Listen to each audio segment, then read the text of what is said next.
So you're just I've back just been from somewhere and Egypt. I've been curious about the pyramids of Giza. So maybe I'll talk about that today and the history, because there's some myths about, who put the stones where they were. Is there any underground city underneath them, and so on and so on? But we'll start off with my trip. Went to the resort of Sharm el Sheikh, Tim, and no word of a lie. I've not been to a resort for many years where every single person wants an inch of your money if they can get it, and they try so hard.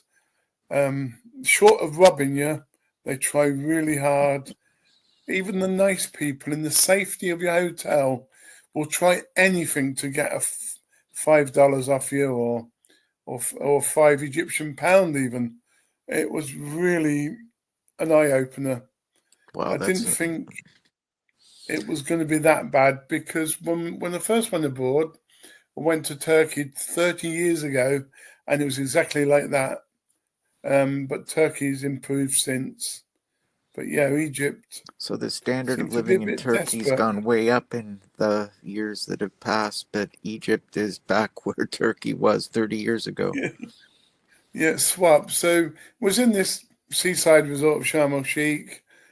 Um, to be fair, it wasn't what I expected. It was a man-made place where they just put up hotels out of the desert, stuck a few restaurants, brought in some alcohol and some camels, and there you go. People fly there every day for the last few years, 20, Is 30, that 40 right? years. Yeah, it wasn't So it's what I just a expected. tourist. It's just But a it was tourist shanty town. trap. Yeah, tourist trap. But we loved the hotel there. It was really nice. Very cheap. It it cost us around 500 um, Canadian per week, and we spent 3 weeks, and that was the flights, the food, the alcohol, everything. So it wasn't that bad. Yeah, good price. Very, very cheap. Hmm. Anyway, I wanted to go on the train because I just love trains. It runs in the family. It's run throughout my life. So I thought we'd go to Aswan and Luxor, just have a little look. A couple of days in each place.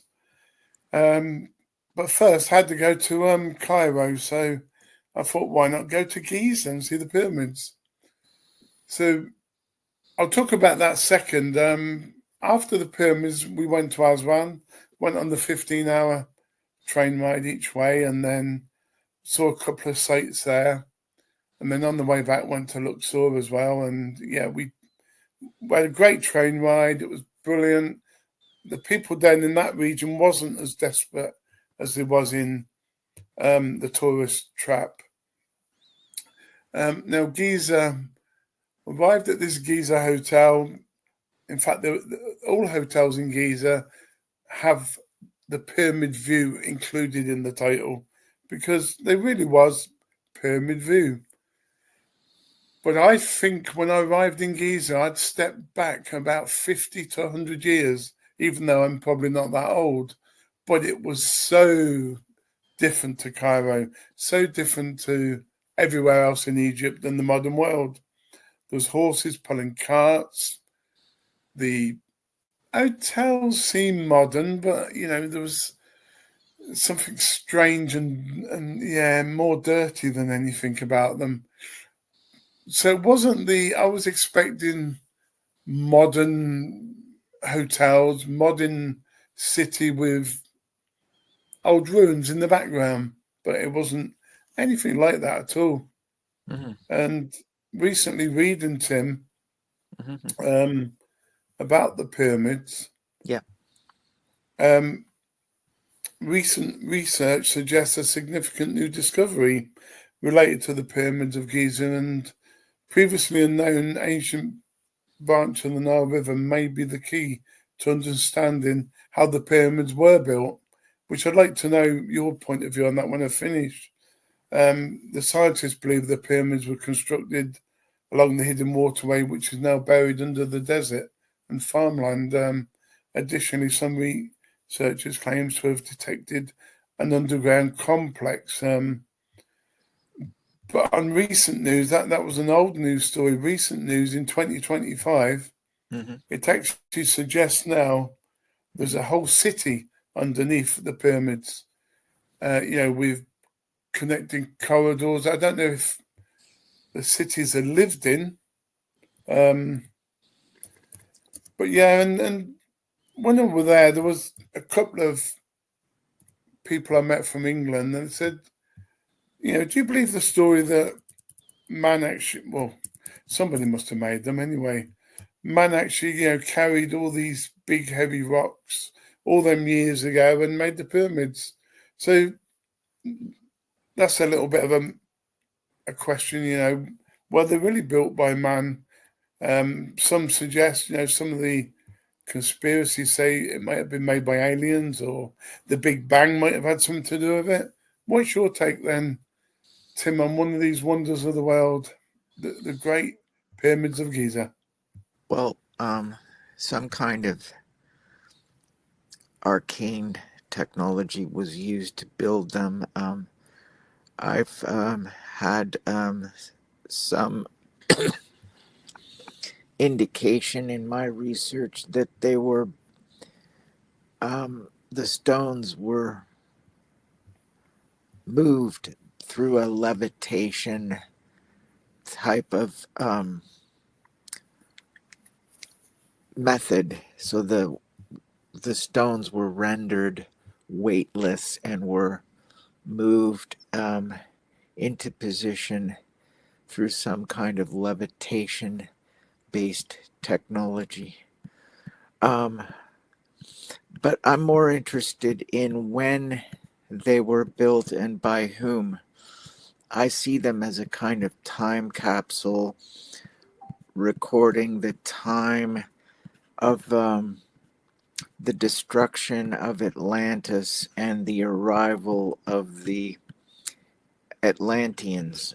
So they did go from Atlantis to Egypt, and I think the Giza site plan is like a time capsule recording the time of their arrival, which would basically coincide with the time of the destruction of the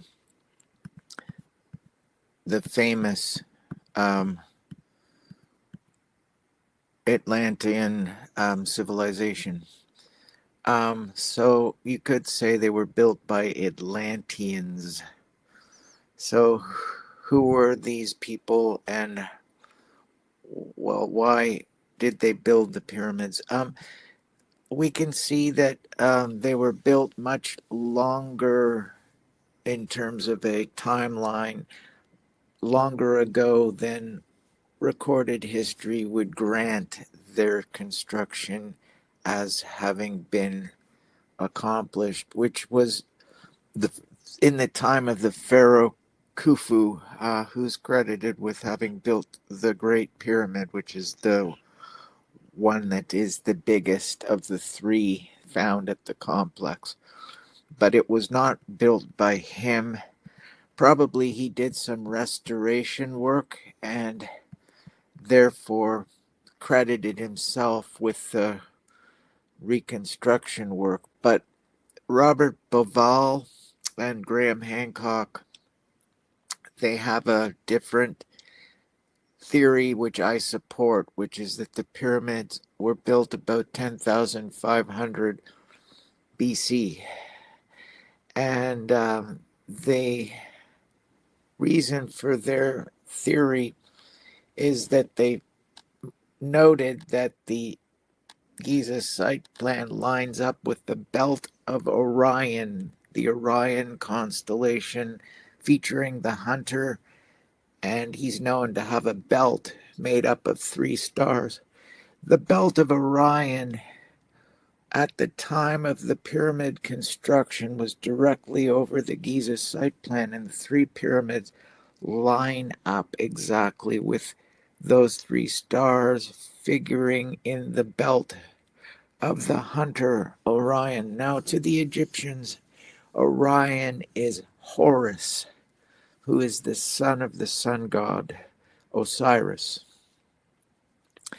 So the Egyptian myth is that Osiris entered into a sword battle with the Egyptian god Set, and as a consequence, he was defeated and killed and severed into 13 body parts, of which one went missing, and Osiris, the moon goddess consort of Osiris, searched for the missing phallus. The body part that was missing was his phallus, and she was unable to reclaim it. She then assembled his different body parts and brought him back to life through some kind of necromancy ceremony, and the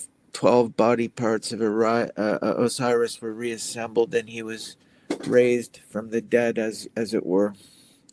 And anyway, his death was avenged by his son Horus, the son of the sun god, who, in the course of battle with the Egyptian sun god, with the Egyptian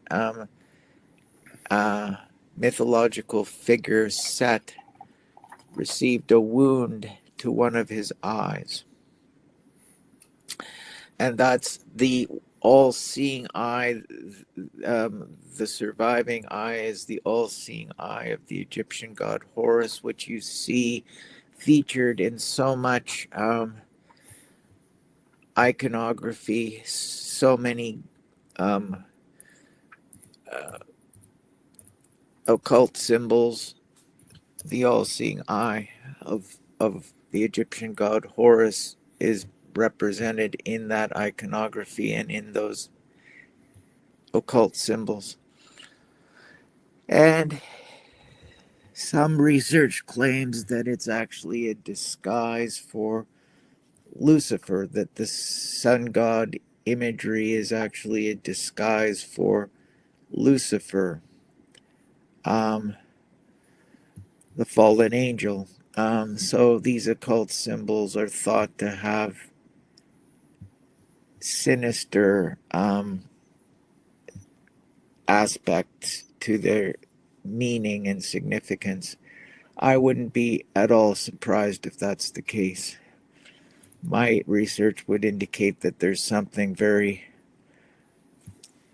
suspect going on with that. But anyway, 10,500 years ago, the position of Horus, or Orion, the constellation we call Orion today, was directly over the Giza site plan, and the three pyramids lined up perfectly with the belt of Orion in that era, in that epoch. And then the Sphinx was built, and it was looking directly at the eastern sky in terms of its orientation.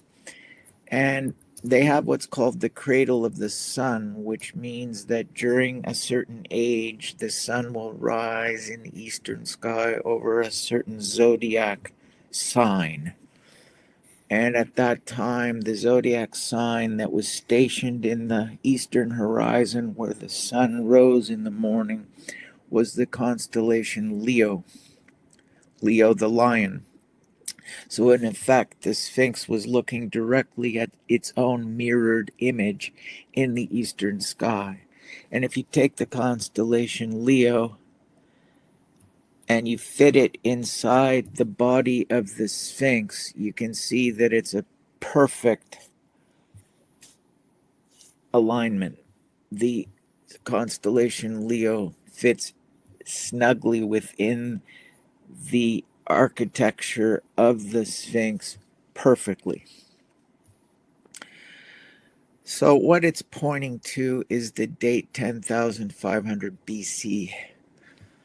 So significantly longer time frame in the past a much older time frame than what we have been told by accepted mainstream Egyptology for the construction time period of the Giza pyramids.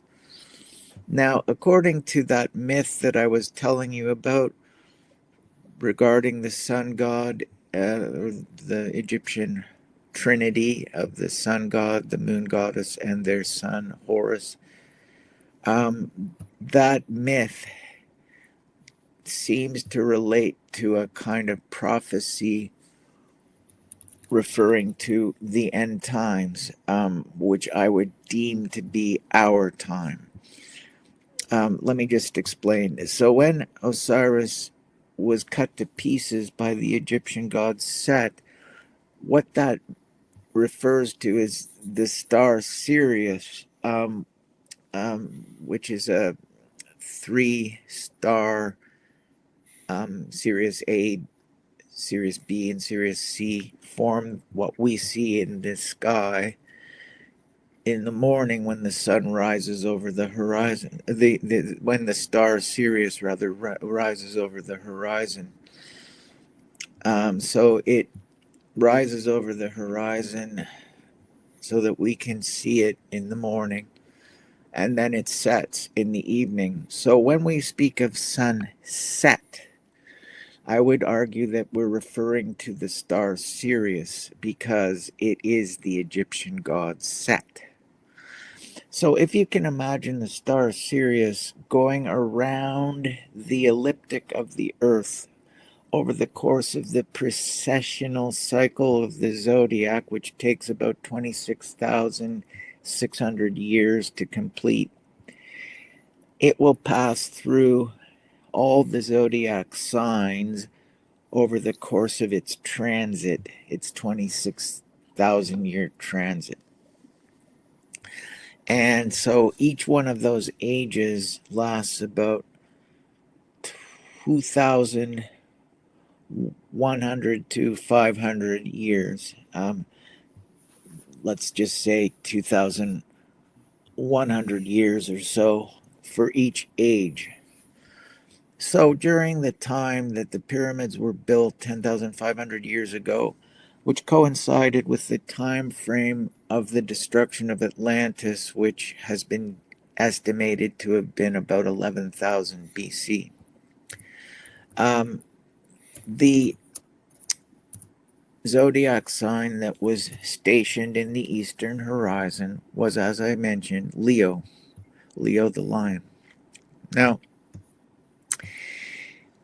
with the Egyptian myth, Osiris was cut to pieces, and that would be the sun being cut into its 12 zodiac signs. That's what's being represented through the myth, because the transits of Set or Sirius over the 26,000 years precessional cycle would cut the sun into those pieces, those 12 zodiac signs. So, according to the myth, his son Horus avenged his death by entering into a sword battle with Set, and in the course of battle receiving a wound to his eye.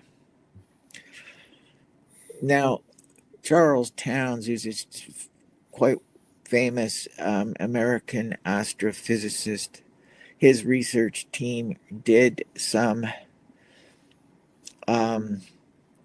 research on Orion constellation, and they were studying a particular star, Betelgeuse, and it's an extremely big sun, and it is believed to have gone supernova. According to Charles Towns' research, it did actually experience a supernova event, but we have not yet seen the light because it takes so many it's so far away that the number of light years is vast, and so the amount of time it would take for the light from the supernova event to reach Earth is quite a protracted time frame. And we haven't seen the light from the supernova yet. But I would say that the position of Betelgeuse would be consistent with one of the eyes of Horus. So the wound to the eye refers to this supernova event. Now, as above, so below, the prophecies related to the Antichrist say that he will have a wounded eye or a diseased eye, that one of his eyes will be diseased and and one of his eyes completely healthy. The prophecies related to the Dajjal, which is the Muslim version of the Antichrist, suggest exactly the same thing, that the Dajjal has a diseased eye, is afflicted with some kind of malady in one of his eyes. So, as above, so below. So, it's a sign. And so, when the Antichrist or the Dajjal appears on earth, we would presumably be able to identify him by this affliction that he is supposed to have in one eye. And I would say that the event that we would identify as the sign of the times, that the sign that the Antichrist has incarnated. He's supposed to be the incarnation of the fallen angel Lucifer, would be the supernova of Betelgeuse that I was describing. That would be the sign. When that occurs in the heavens, we will know that the time is ripe for the arrival of the Antichrist on earth. So, that to me is an Egyptian prophecy for the end times, the myth of Osiris and his son Horus. And it does, as you see, directly relate to the Giza site plan and the orientation of not only the three pyramids but the Sphinx. And it has suggests that it was built as some kind of time capsule. Now, Piazzi Smythe was a Egyptologist who did some extensive research on the Great Pyramid, and he found it to be a prophecy in stone. And he did measurements on the shafts inside the pyramid, like the Grand Gallery and so on. And he did a very meticulous study on the timeline that it corresponds with historically, to try to show that the Great Pyramid and its internal passageways are a prophecy in stone. Now, in further reference to the Great Pyramid and its significance, you can see that it is actually featured in the Washington Street Plan. The internal passageways of the Great Pyramid are actually encoded in the street plan of Washington, D.C. You can actually see the Grand Gallery, the well shaft, and the different passages inside the Great Pyramid in the street plan of Washington, D.C. itself. So, the symbolism related to Giza is all over the world. You can even see it in the Great Seal of the Illuminati, which is found on the back of the American $1 bill. which was created as an occult symbol on the back of the American $1 bill in 1933 when the treasurer under Franklin D. Roosevelt had it placed on the back of the American $1 bill. And you can see the pyramid with the missing capstone and the all seeing eye featured rather prominently on the in the symbolism on the back of the American $1 bill. Now, you can also see in most of the major capital cities around the world that there's a major obelisk found in the city center. An Egyptian style obelisk is found, for example, in London. Cleopatra's Needle, found at the base of Threadneedle Street, just next to the River Thames. And it was brought to London in a cigar shaped boat. It must have been quite a journey to bring that very, very heavy monument such a distance. And of course, there's the Washington Monument, which is an Egyptian style obelisk, which is right in the middle of Washington.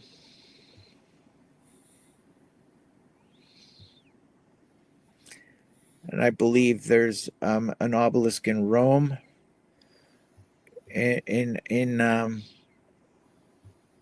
the Vatican, actually, and do you know if there's an obelisk in any other major city that you can think of, Andy? Oh, you know me. I don't have a clue. Okay. Now, the probably is. It's just, I guess, most major places might have one. I don't know. Now they do have tours of the Great Pyramid. Were you actually able to get inside the Great Pyramid? Because they do conduct tours there, I know. No, it was more. We arrived at night and they were charging people to see the lights, which was a bit weird because our hotel room, go up the top to the cafe restaurant, you could see the light show for free. Is that So they right? were bringing bus loads of tours in to see the light show, and I thought that was a waste of money. True. I'm thinking if you're going to see the pyramids, actually go in and see them. I did see this a little museum of the Sphinx. Mm-hmm.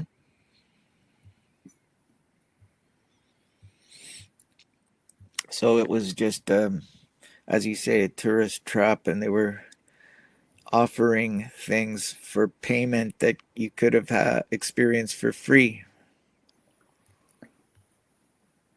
Absolutely.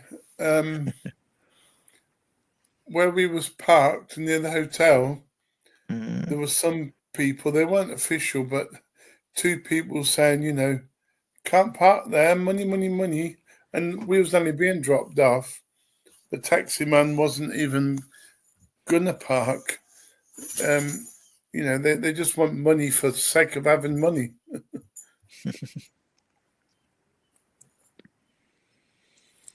Yeah. So would you go back? Oh, definitely, we've got to do it again, but maybe a bit more organised. Okay. In your next trip to Egypt, where would you like to go? To the Valley of the Kings to see where King Tut's tomb was excavated and whatever other archaeological finds have been made historically in the Valley of the Kings. Would you like to visit that place? I've actually been to the Valley of the Kings in another life. we Oh, did We did a Nile cruise 8, 10 years ago. We went Uh-huh. from Luxor to Aswan, Mm-hmm. and one of the tours from Luxor was the Valley of the Kings. Is that right? Yeah, so the Pharaoh's burial site. I remember it. But again, it's to me, it's just all rock. So is the pyramids, really. They're just all rock, and people charge loads and loads of money just to actually see them. Mm-hmm.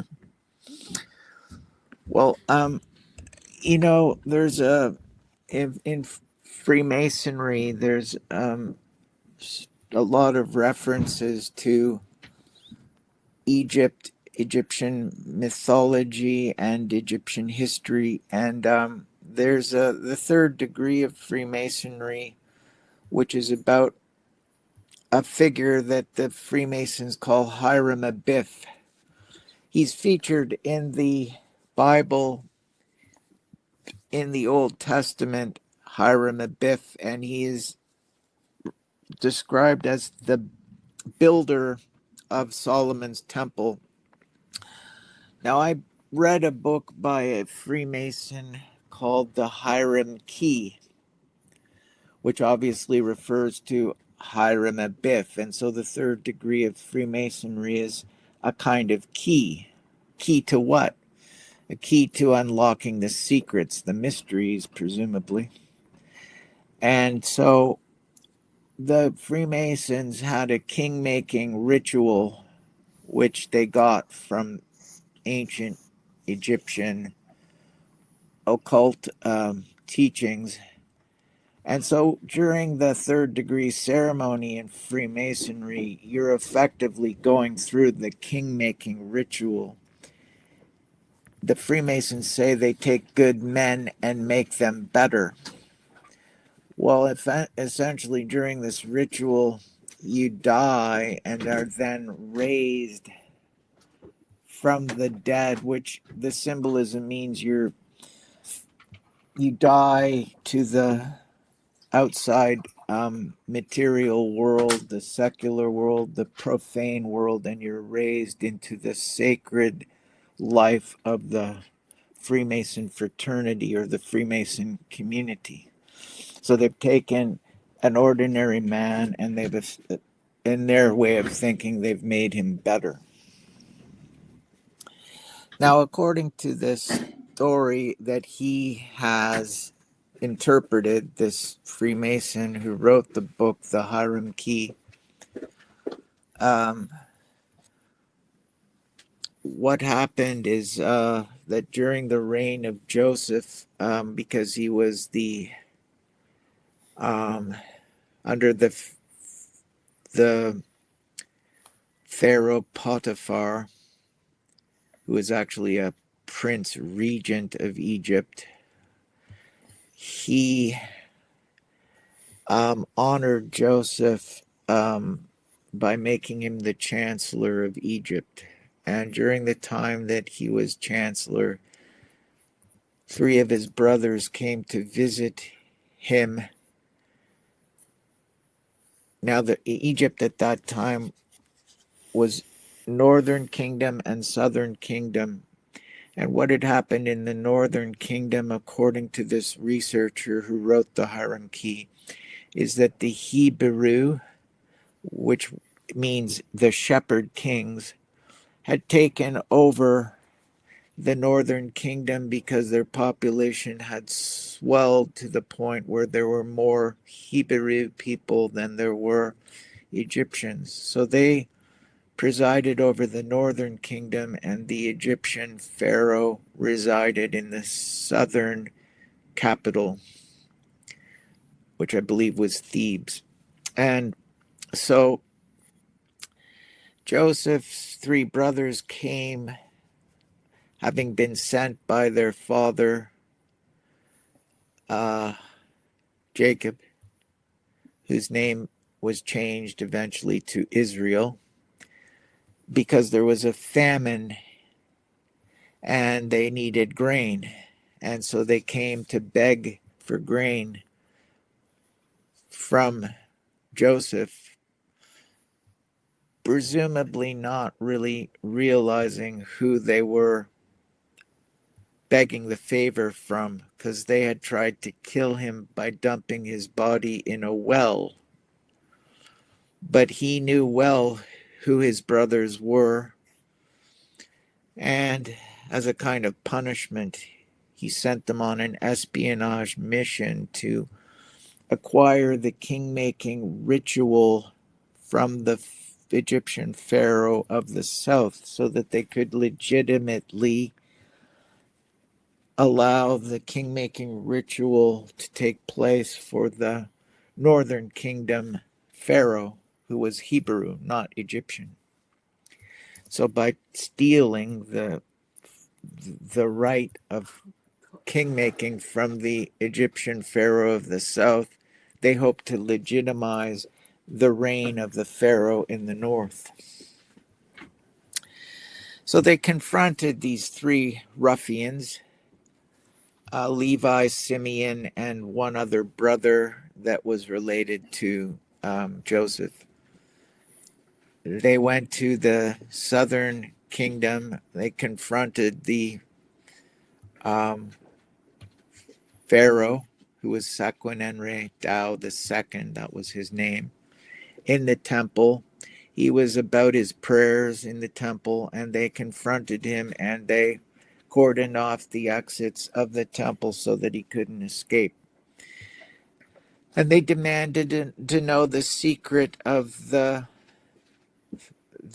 king-making ritual, which in Freemasonry is described as the Master Mason degree. The story is that the three unworthy craftsmen wanted the secret of the third degree, the secret of Freemasonry. They wanted the secret from Haram Abif. Haram Abif is a mask, a disguise for the Egyptian pharaoh of the south. And Simeon, Levi, and the other brother of Joseph confronted Sequenenretau II, the pharaoh of the south, in the temple. And when he refused to divulge the secrets of the king-making rite, they had themselves armed with each of them a weapon, which was an architectural device. Um, and so they struck him on the temple when he tried to exit through one exit point, and he went down on one knee and rose up and tried to gain his exit through another temple exit point, and he was struck in the other temple and went down on one knee. And when he tried to exit through the third exit, he was struck in the middle of the forehead with a stone hammer, a maul, and knocked dead. And that was the end of the Pharaoh of the South, Sequenenretau II. So effectively, Joseph's brothers murdered the Pharaoh. This was a disgrace, and the reason for Jacob changing his name to Israel. And the brothers, Simeon, Levi, and the other brother, were all punished for the crime that they had committed. And this was a very dire torture that they suffered. And then they were wrapped in linen cloth and mummified so that their acts of the criminal act would be immortalized, basically. Um, they were, all three of them, castrated, and once having been executed, they were wrapped in linen cloth and mummified so that their crimes could live for posterity. So that shows one of the major links that Freemasonry has to ancient Egypt. Now, the art of stone building, where temple and monument architecture required that these vast architectural marvels were built of stone, is something that the Freemasons mastered. Presumably, the Knights Templar, the older organization, preserved all of these secrets of stonemasonry work and architecture and transferred that knowledge to their more modern incarnation, which was the Freemason Society. Basically, the Knights Templar became too powerful and too wealthy and too influential, and so Philip the Fair, or Philip the Fourth of France, petitioned the Pope to have them dissolved as a religious order, and there were allegations that they practiced satanic rites, satanic witchcraft, and so on. So they were rounded up, and many of them were executed, including the Grand Master of the Templar Order, Jacques de Millet. But many of them escaped from the port of La Rochelle, and some of them went south to Portugal to found the Knights of Malta, and some of them went north to Scotland, where they founded the York Scottish Rite of Freemasonry. So that was in 1307. So Freemasonry, you could say, dates back to that date officially, though there are older versions of these secret brotherhood organizations that probably date all the way back to ancient Atlantis. So you can see how much history is preserved, and it's a seamless, unbroken history of the world that these secret societies hold. That occult knowledge is held by these mystery schools up to and including today, and even some of our most famous figures of the modern world are steeped in mystery connected to Freemasonry, not least Shakespeare, who was not the guy from Stratford. England's been lying about that for 400 years. Will Shakespeare did not write the plays. He was an actor, a very good comedian, but he was no writer. He could not write. He was illiterate. The plays were written by the Queen's illegitimate sons, Francis Bacon and the Earl of Oxford. They collaborated as the Tudor sons and as half brothers. They were very close. They worked together and they collaborated to accomplish the great work, which was the Shakespeare works. And it's probably the greatest literary project ever accomplished in the English language. And it's a marvel even to people today. How could anyone have written anything so extraordinary? You can see that there's a vast amount of research involved in the Shakespeare works. They were polymaths, both the Earl of Oxford and Francis Bacon, probably the greatest geniuses of their time in England. And maybe Sir John Dee would be comparable in terms of his polymath capability, but these are extraordinary geniuses. They also had a team of 70 scholars, the team of good pens at their disposal, working with them. They both had secretaries and some of the work that was attributed to Francis Bacon was actually written by secretaries of him. And so, how much of the actual Shakespeare works were actually written by the Tudor princes? Uh, Probably they wrote all of the Shakespeare plays and sonnets and poems, like Venus and Adonis.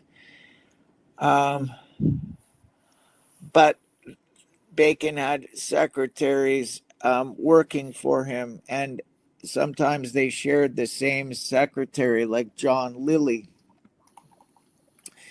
And so John Lilly shows up as a literary figure of the Elizabethan era, but it wasn't the case that he was a writer or a literary figure. It was Bacon using his name as a mask. And he did that quite often. He had many literary masks, the most famous of which is William Shake-Speare. And the Earl of Oxford, I believe, collaborated with Bacon, and the two of them could be credited with the Shakespeare plays. Okay, so that's another mystery of Freemasonry because they were both Freemasons and Rosicrucians. Andy, are you there? Yeah, I'm here. Yeah, good. It's good how you linked Freemasonry with Egypt and so on. And yeah, it was brilliant. That was. I don't. I've got a smile, Tim, because I don't know where you get it from. Just years and years of research, buddy. Yeah, I know you And can. People read books and they remember things, but wow, you've got you're bigger than the Encyclopedia Britannica. yeah, well, it's not just living and reading and researching, it's living it, buddy. That's what makes the difference. When you live it, you end up remembering it more profoundly, I guess. Absolutely. Well, we've got a good show on Sunday, and I'm going to allow a good 2 hours for that. That's going to Excellent. be a great show with Jim.